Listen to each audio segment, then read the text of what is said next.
Please note, the comments and demos presented in this training apply to Autodesk Smoke 2013 Pre-Release Trial 1.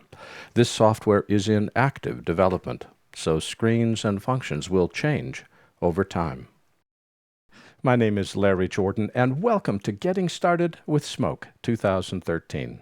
This is Session 1, What Makes Smoke Different.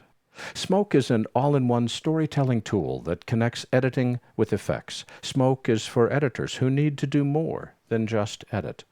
Whether you edit in Final Cut Pro, Premiere Pro, or Avid, at some point your clients will demand high-power effects and finishing, on deadline and on budget. That's where Smoke comes in. Whether you edit or finish, Smoke saves you time. My purpose in creating these movies is to help you understand how Smoke works in comparison to editing systems you may already know, so that you can get started exploring this new software quickly and easily. There's no way I can explain how the entire software works in just a few short movies, so we'll concentrate on getting started, which for most of us is always the hardest part. For more tutorials, visit the Smoke Learning channel.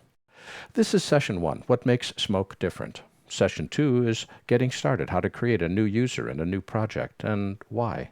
Session 3 introduces the interface. Session 4 is Importing Projects and Media.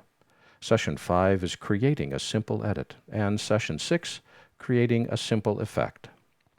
Smoke's roots are in high-end compositing and finishing. Autodesk has been creating world-class effects for 20 years, and Smoke grows out of that tradition.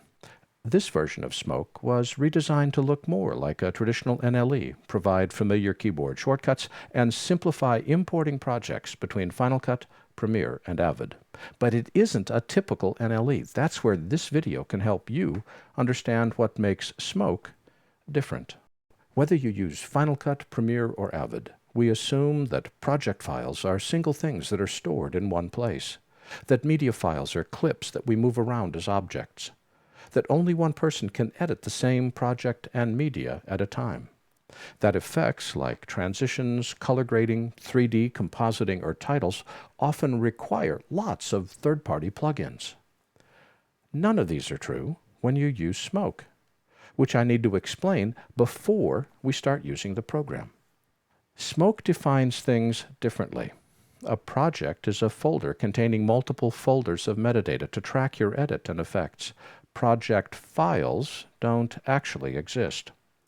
A clip is a reference to a media file. However, internally, Smoke uses frames, not clips, for example, uncompressed DPX frames or ProRes frames.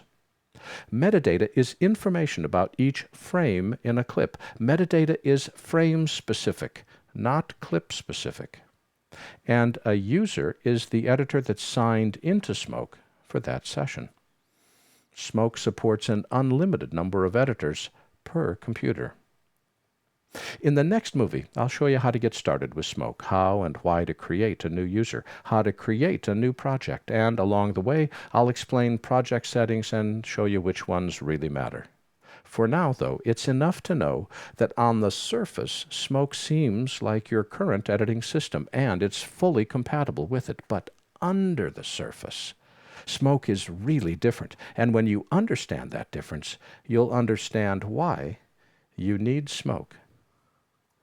My name is Larry Jordan, and thanks for watching.